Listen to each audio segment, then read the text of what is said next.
ಈಗ ಬೆಂಗಳೂರಿನ ಇತರ ಸುದ್ದಿಗಳನ್ನ ಫಟಾಫಟ್ ಅಂತ ನೋಡೋಣ ಜಸ್ಟ್ 5 ನಲ್ಲಿ. ಸ್ಯಾಂಡಲ್ವುಡ್ನ ಡಿಂಪಲ್ ಕ್ವೀನ್ ರಚಿತಾ ರಾಮ್ 33ನೇ ವಸಂತಕ್ಕೆ ಕಾಲಿಟ್ಟಿದ್ದಾರೆ. ನಟಿ ರಚಿತಾ ರಾಮ್ ಹುಟ್ಟುಹಬ್ಬವನ್ನು ಅದ್ದೂರಿಯಾಗಿ ಆಚರಿಸಿಕೊಂಡರು.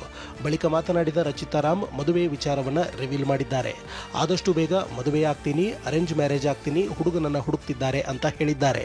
ಬೆಸ್ಟ್ ಟೈಮ್ ಹೋಗ್ಬಿಟ್ಟಿದೆ, ಇಟ್ಕೋಬೇಕು ಅಂತ, PS ಮಾಡಿಸ್ಬೇಕು ಅಂತ.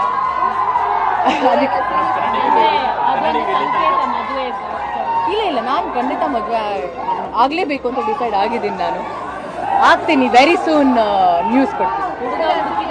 ಹುಡುಕ್ತಾ ಇದ್ದಾರೆ, 100% ಅರೇಂಜ್ ಮ್ಯಾರೇಜ್. ಬನ್ನೇರುಘಟ್ಟ ಮುಖ್ಯ ರಸ್ತೆಯಿಂದ ದೊಡ್ಡಕಮ್ಮನಹಳ್ಳಿ ಬಳಿ ಅನಧಿಕೃತವಾಗಿ ಕಸ ಸುರಿಯಲಾಗ್ತಿದೆ. ಜಯರಾಮ್ಗೆ ಸೇರಿದ 6 ಎಕರೆ ಪ್ರದೇಶದಲ್ಲಿ ನಗರದ ತ್ಯಾಜ್ಯವನ್ನು ಸುರಿಯುತ್ತಿದ್ದಾರೆ. ಕಸದಿಂದಾಗಿ ದುರ್ವಾಸನೆ ಬರ್ತಿದ್ದು ಅಕ್ಕಪಕ್ಕದ ನಿವಾಸಿಗಳು ಹೈರಾಣಾಗಿದ್ದಾರೆ. ಈ ಬಗ್ಗೆ ಪರಿಶೀಲಿಸ್ತೀವಿ ಅಂತ ಕಂದಾಯ ಅಧಿಕಾರಿಗಳು ಹೇಳಿದ್ದಾರೆ. ಸಂಬಂಧಪಟ್ಟ BMP ವ್ಯಾಪ್ತಿಯಿಂದ BMP ಕಮಿಷನರ್ ಆ ಕಡೆ ತಗೊಂಡು ಅಲ್ಲಿ ಯಾರ್ಯಾರು ಇದ್ದಾರೆ ಅವ್ರದ್ದು ಆಧಾರ್ ಕಾರ್ಡ್ಗಳು ದಾಖಲೆ ಪರಿಶೀಲನೆ ಮಾಡಿ ಮುಂದಿನ ಕ್ರಮ ತಗೋಬೇಕಾಗುತ್ತೆ. ಬೆಂಗಳೂರು ಗ್ರಾಮಾಂತರ ಜಿಲ್ಲೆ ದೊಡ್ಡತಿಮ್ಮನಹಳ್ಳಿಯಲ್ಲಿ ಹಳ್ಳಿಕಾರ್ ಜೋಡೆತ್ತುಗಳ ಫ್ಯಾಷನ್ ಶೋ ಆಯೋಜನೆ ಮಾಡಲಾಗಿತ್ತು. ರಾಜ್ಯದ ವಿವಿಧ ಜಿಲ್ಲೆಗಳಿಂದ ಜೋಡೆತ್ತುಗಳ ಜೊತೆ ರೈತರು ಆಗಮಿಸಿದ್ರು.